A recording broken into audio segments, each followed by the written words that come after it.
Bon, le business de la pub en ligne est bâti sur une fiction, son efficacité. Archive.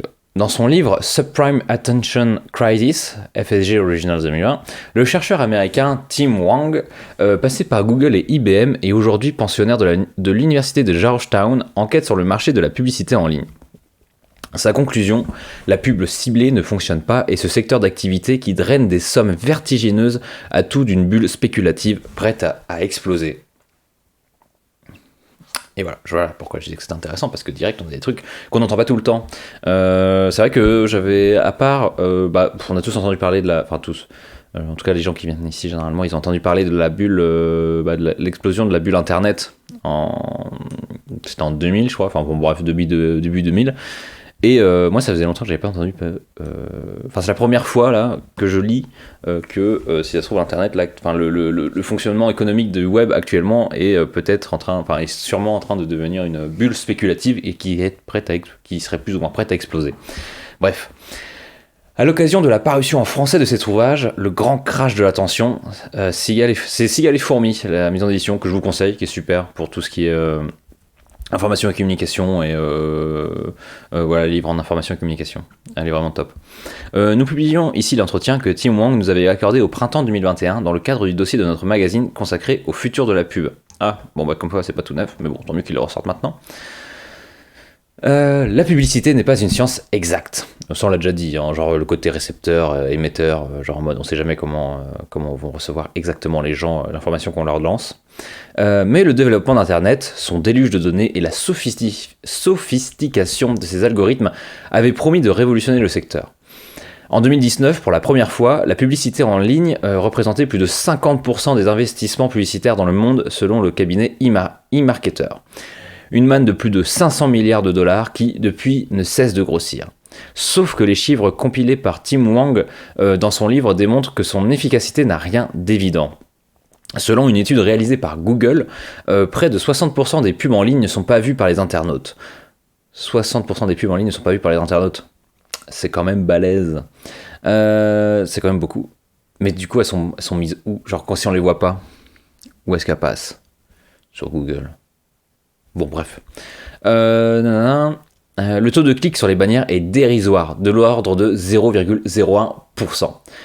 Donc pourquoi balancer de la thune quand tu sais que t'as 0,01% de chance que les gens cliquent, arrivent sur ton site. C'est même pas, je crois que c'est ça, hein.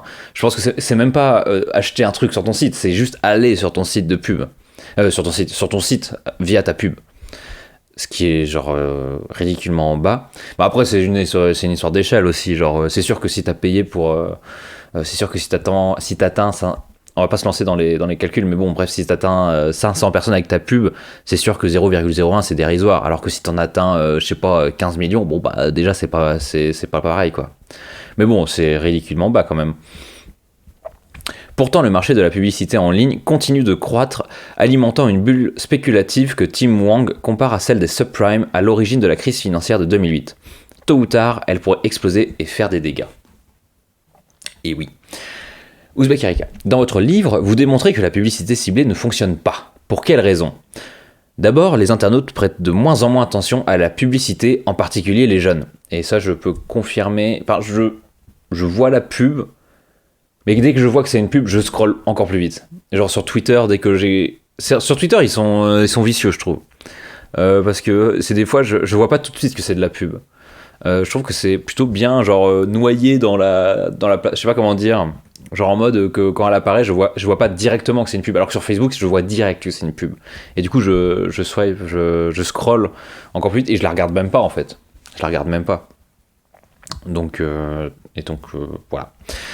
Ensuite, en raison de la large diffusion des bloqueurs, excusez-moi, ça vient de biper. LinkedIn, qu'est-ce qu'il me veut ? Ah, ok. LinkedIn, l'enfer. Je déteste cette plateforme. Ensuite, en raison de la large diffusion des bloqueurs de publicité. Et là, ça aurait été intéressant de demander à qui c'est qui a un bloqueur de publicité. Moi, j'en ai un. Adblock, classique.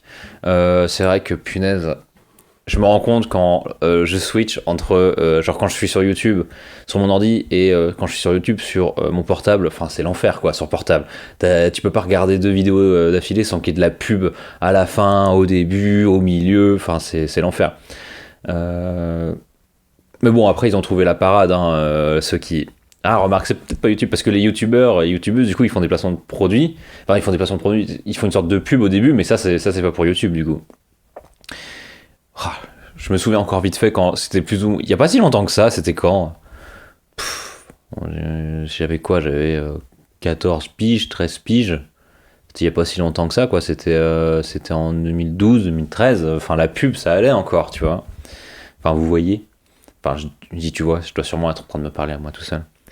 Ouais, enfin, la pub, ça allait, quoi. Genre, j'avais pas un souvenir que c'était omniprésent, alors que plus ça allait, plus la pub, elle était, mais en masse, quoi. Enfin, c'est devenu... Enfin, YouTube, moi, je trouve... Enfin, c'est chiant, hein, parce que du coup, je l'utilise tout le temps. Enfin, remarque, sur ordi, c'est vrai que j'utilise souvent, mais du coup, j'ai pas la pub. Donc ça va. Mais sur portable, c'est vrai que dès que tu veux aller faire quoi que ce soit, enfin, c'est l'enfer, quoi. C'est l'enfer. Il y en a marre.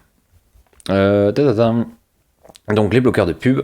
En 2015, une étude commandée par Adobe a démontré que les bloqueurs de pub faisaient perdre près de 22 milliards de dollars par an aux annonceurs, l'équivalent des revenus publicitaires annuels de Facebook. Ce qui est pas rien. Mais bon, c'était quoi leur marché là Attendez. 500 milliards. Bon, ça va. 22 milliards, 500 milliards. Bah, c'est sûr que c'est énormément d'argent, mais comparé à ce qu'ils se font, bon, ça va quoi. L'équivalent des revenus publicitaires annuels de Facebook. Le recours au ferme-à-clic est un autre problème. Selon Adobe, 28% du trafic, pardon, 28% du trafic internet est non humain. Ça veut dire que 30% du trafic internet est non humain. C'est-à-dire que potentiellement il y a 30% des vues sur YouTube qui sont pas du fait de personnes, mais qui sont du fait de bots, par exemple. Et voilà, tout simplement.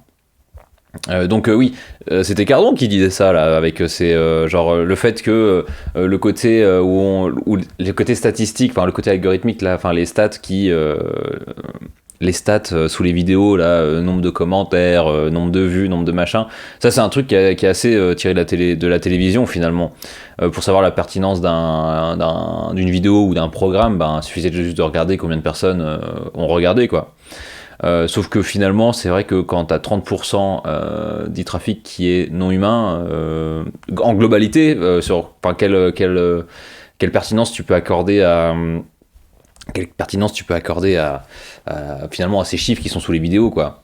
Genre, est-ce que vraiment, sous les vidéos qui ont plusieurs milliards, est-ce qu'il y a vraiment, genre, je sais pas, sur 3 milliards, est-ce qu'il y a vraiment 3 milliards de personnes qui l'ont vu? Je pense pas, du coup. Et par exemple, il y avait eu, ça avait pas mal tourné. Bon, après, ça n'a pas fait la tour des journaux, mais c'était quand Mike Fly et Carlito, ils avaient fait leur vidéo là, pour Macron, là, sur les gestes barrières, où c'était genre atteindre 10 millions, nanana. Il y avait des journaux qui avaient soulevé qu'il y avait des trucs chelous, que ça avait peut-être été poussé de manière pas naturelle, quoi. Que la vidéo a été poussée, genre dans les commentaires, des trucs un peu chelous, qui faisaient un peu automatique, enfin bon, bref. Enfin que voilà, peut-être que ça avait été un peu aidé, peut-être qu'ils auraient atteint les 10 millions sans être aidés, mais apparemment je crois que c'était peut-être Arrêt sur Image qui avait fait un article là-dessus, je sais plus. Enfin bon, j'avais vu passer comme quoi, ou à moins que c'était Blast, je sais plus. Enfin bon, bref, comme quoi, bon voilà, apparemment ça aurait pas été que du référencement naturel, que des personnes humaines qui auraient vu la vidéo, qui auraient poussé la vidéo. Bref. Enfin, il faut ajouter à cela le domain spoofing, le fait d'usurper le nom de domaine d'un site de qualité pour faire croire que les publicités y seront diffusées. En fin de compte, vous avez un marché total... Ça, j'ai jamais vu ça, par contre. Le fait d'usurper le nom de domaine d'un site de qualité pour faire croire que les publicités y seront diffusées. Bah du coup, comment tu fais le domaine spoofing, le fait d'usurper le domaine... Donc tu prends le nom de domaine d'un site qui marche bien, mais pour faire croire à qui que les publicités y seront diffusées? À ceux qui achètent les pubs? Les encarts publicitaires? Ah, c'est peut-être des sortes de régies, publicitaires qui font croire qu'ils ont des sites sur lesquels mettre ta pub et toi tu payes pour avoir ta pub. Et bon, ok. Ah, les malins. En fin de compte, vous avez un marché totalement biaisé avec une publicité en ligne qui touche rarement sa cible ou, quand elle y parvient, ne convainc que des convaincus. Bah ouais. Le business de la publicité en ligne est bâti sur une fiction, celle de son efficacité. La pub en ligne est plus chère que la pub classique et marche moins bien. Et ben, ça c'est... Et ça c'est rien de le dire. Et ça c'est quand même dommageable parce que le web c'est un peu bâti... Enfin tous les trucs un peu gratuits auxquels on a accès, c'est un peu bâti là-dessus, quoi. Bref. La publicité en ligne est dominée aujourd'hui par le programmatic advertising, la pub automatisée. Quels en sont les principes ? Nous sommes loin de l'époque où la publicité en ligne consistait simplement en une transaction entre un annonceur et un éditeur pour acheter des espaces, sur le modèle de ce qui se faisait dans la presse, à la télévision et sur les panneaux d'affichage. Un tournant radical a été opéré à la fin des années 90 lorsque Google a automatisé la publicité, introduit un système d'enchères pour les espaces publicitaires et un algorithme pour fixer leur valeur, agrégeant de nombreuses données pour prédire si les internautes allaient ou non cliquer sur une publicité. Bon, ça on en a déjà parlé souvent ici. De nombreux acteurs se sont engouffrés dans la brèche.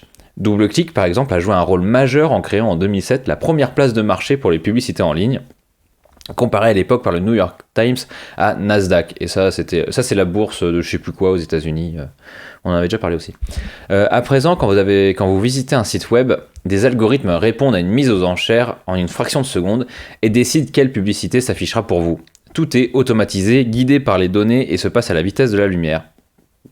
Et ça, je pense que c'est au niveau littéral, parce que quand on a la fibre, ce sont des petites impulsions, enfin ce sont des petits trucs de lumière parce que la fibre, c'est du truc de verre, c'est transparent, et du coup, je crois que c'est genre quand on lance, bon je sais plus, mais enfin bon, bref c'est du binaire, donc quand on lance, bon, s'il y avait des gens dans le chat, ils me diraient si j'ai des conneries, mais genre c'est un ray de lumière qui passe, ça fait 1.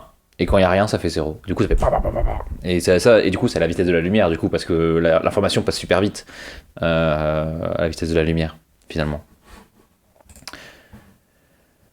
Salut Elysiane, toi qui es arrivé en cours de route. Non. Bon, bref, la vitesse de la lumière. Quel type de plateforme exactement ? Comment ça, quel type de plateforme ? Il parle de quoi ? Quels sont les principes ? Ouais. Acteurs, ah ok, d'accord, il a parlé des acteurs. Quel type de plateforme exactement ? Donc quel type de plateforme font de la pub automatisée ? D'une part, les demand-side platforms, qui aident les acheteurs, et d'autre part, les supply-side platforms, qui permettent aux éditeurs de fixer les règles de mise aux enchères de leurs espaces, de fixer des prix planchers et de contrôler quels annonceurs ont accès à leur inventory, leur offre publicitaire. Outre les éditeurs, ce jeu implique toute une série d'acteurs. Les entreprises qui veulent acheter des espaces, les agences de marketing qui travaillent pour elles, et les agences de trading spécialisées dans l'écosystème du programmatic advertising. On peut comparer ce dernier au trading à haute fréquence. C'est un système totalement opaque, on ne sait plus exactement ce qui se vend, et il est difficile d'avoir une idée de la valeur réelle de ce qui s'y échange. De plus, les acteurs qui notent l'efficacité de la publicité en ligne sont aussi ceux qui la vendent. Et donc tu penses bien que ceux qui gagnent de l'argent en disant ceux qui proposent un service pour vendre des publicités c'est comme ça qu'ils font de la thune, tu penses bien qu'ils vont pas venir dire que eux ils servent à rien. Évidemment. Faut pas s'attendre, ça serait honnête. Mais enfin bon, je pense qu'ils sont pas là pour ça. Vous comparez le marché de la publicité en ligne à la bulle des subprimes qui a précédé la crise financière de 2008. Quels sont les points communs entre ces deux marchés ? Un très grand nombre d'études, alors là c'est peut-être le côté où je vais pas... où on va plutôt marcher, moi je vais plutôt marcher sur des œufs parce que je ne connais rien, crise des subprimes, je suis pas un spécialiste en économie quoi. Un très grand nombre d'études montrent que les retours sur investissement de la publicité en ligne sont anémiques ou carrément négatifs. Et pourtant, l'argent continue d'affluer. Et pourquoi vous direz-vous ? Il y a un effet de mode, de mimétisme, l'idée que si tout le monde met de l'argent dans la publicité en ligne, c'est bien que cela doit marcher. Ouais. Bon, effet de mode, je sais pas, hein. Parce que ça fait longtemps que... Ça fait plus de 20 ans que ça existe Internet, donc parce qu'Internet, on commence... Genre le côté un peu euphorique, genre c'est trop bien, enfin bref, ça commence à ça commence à perdre un peu de son souffle, là. Je sais pas si avec tous les trucs de surveillance, nanana, donc peut-être que le côté... Ah, remarque, non. Non, j'ai rien dit. Le côté Eldorado économique, on le voit bien avec les NFT actuellement et et les crypto-monnaies. Non, c'est la fête du slip. Donc non, oui, c'est la fête, économiquement. Il y a un effet de mode, de mimétisme. L'idée que si tout le monde met de l'argent dans la publicité en ligne, c'est bien que cela doit marcher. Mais je formule effectivement une autre hypothèse qui renvoie à la bulle des subprimes. Dans les années 80 et 90, de nombreuses économies avaient des problèmes. Et dans les années 2000, les investisseurs ont cherché des placements sûrs. Une ruée s'est alors opérée vers les bons du trésor américain, dont le prix, progressivement, a augmenté. Il a fallu trouver autre chose en l'espèce, les hypothèques. Et les hypothèques, si je dis pas de bêtises, c'est genre quand tu mets... C'est quand tu donnes ta maison à la banque ou un truc comme ça, et si tu peux pas les rembourser, ils prennent tous tes biens. Je crois que c'est ça. En l'espèce, les hypothèques. Et la demande était si forte que des hypothèques de moins en moins solides ont été mises sur le marché. Parce que plus il y a de demandes, plus le prix baisse. Donc ça devient accessible à beaucoup plus de monde. De moins en moins solides. Et donc s'il y a plus en plus de monde qui peut faire le truc, genre des gens qui potentiellement ne pouvaient pas forcément bien rembourser en cas de coup dur, enfin de machin, bon bref, se sont vus octroyer une hypothèque. Du coup bon bref, c'est parti en quenouille après. Donc on est mis sur le marché, adossé à des crédits accordés à des foyers peu ou pas solvables. Ainsi a débuté la crise des subprimes. Un phénomène similaire est aujourd'hui à l'œuvre avec la pub en ligne. Tout le marché de la publicité se redirige vers Internet. La demande est extrêmement forte et on commercialise des produits d'une qualité de plus en plus médiocre. Nous faisons face à une bulle spéculative, une distorsion entre le prix de la publicité en ligne qui ne cesse de grimper et sa valeur réelle. Donc, voilà. Aujourd'hui, la pub, ça vaut énormément d'argent. Enfin, genre, ça fait ça. Du coup, il disait, ça fait 500 milliards par an, apparemment, de marché publicitaire. Et pourtant, 60% des pubs ne sont pas vues. Et il y a un taux d'engagement de 0,01% en moyenne. Ça veut dire qu'il y a des trucs, si c'est en moyenne, ça veut dire qu'il y a des trucs qui sont encore plus bas. Faudrait voir putain de vache. Ça va être terrible. Ça doit être terrible. Voilà, donc ça fait une sorte de bulle spéculative. Genre quand le produit qui est vendu vaut bien moins que la valeur qu'on lui donne. Et du coup... Mais après, c'est un truc genre, il suffit juste que quelqu'un s'en rende compte, j'imagine qu'il s'en doute, tu vois. Mais il suffit juste que collectivement on arrête d'y croire, quoi. Genre que les gens ils sont là, mais c'est de la merde, je vais pas payer pour un produit je vais pas payer aussi cher pour un truc qui vaut aussi peu. Et si tout le monde commence à faire ça, bah là, ça s'effondre comme un château de cartes, quoi. C'est ce qui s'était passé, en 2000 aussi, quand la bulle internet a explosé. C'était Eric Sadin dans son livre La siliconisation du monde. Et en gros, il revient sur il disait qu'il y avait différentes vagues de il faisait l'histoire de la Silicon Valley et il faisait 5, je crois qu'il y avait 5 périodes genre bien distinctes, dont celle où finalement au début des années 2000, là où tout a fini par péter, où en gros c'était la nouvelle économie. Donc ça allait faire une sorte d'Eldorado économique comme on peut le penser aujourd'hui. Et donc il y avait énormément de gens, énormément d'entreprises, des fonds d'investissement et tout ça qui investissaient dans des entreprises de la tech, quoi, dans des entreprises numériques, etc. Et sauf que à un moment Yahoo ça valait, mais je crois que ça valait plusieurs milliards d'euros, et quand on regarde ce que c'est aujourd'hui ça vaut pas autant que ça, mais bref, Yahoo à un moment, à cette époque là c'était quand même quelque chose. Bref, et du coup il y avait énormément d'argent qui était investi là-dedans, alors qu'elles étaient pas rentables, les entreprises, il n'y avait pas de modèle économique vraiment, et du coup ils se sont rendus compte, et les investissements ont été coupés, quoi, puis c'est retombé comme un soufflé au fromage. Que pourrait-il se passer si cette bulle spéculative explosait ? J'ai travaillé pour Google, au département d'intelligence artificielle, et ce domaine ne fait pas gagner d'argent à l'entreprise. Il est financé grâce aux revenus publicitaires. La plupart des services que nous utilisons, Gmail ou les réseaux sociaux par exemple, sont financés par la pub. Si la bulle devait exploser, de nombreux secteurs de l'économie dépendant de la pub en ligne, comme les médias, seraient touchés. Des journalistes perdraient leur emploi, des services gratuits ne pourraient plus l'être, tout un modèle serait remis en cause. la machine à cache d'Internet ne fonctionnerait plus. Et alors là, on peut se demander, du jour au lendemain, imaginons, les gens ne mettent vraiment plus de pubs, les entreprises ne mettent plus d'argent dans les pubs en ligne. Qu'est-ce qui se passe pour Meta ? Qu'est-ce qui se passe pour TikTok, c'est ça ou pas ? Il y a la pub sur TikTok ou pas ? Je ne sais pas. J'y ai jamais foutu les doigts, donc je ne sais pas. Voilà, ouais, bon bref, oui, voilà, c'est exactement ce qu'il dit. Mais pas tous les médias. Par exemple, Arrêt sur Image, eux, ils dépendent pas de la pub, par exemple. Enfin, ils n'ont pas d'annonceurs sur leur site. Et après, ça serait différent, non ? C'est pas la même pub, celle que tu payes, genre entre un journal, par exemple, et entre un journal, parce que entre un journal et bordel de merde, j'arrive plus à parler.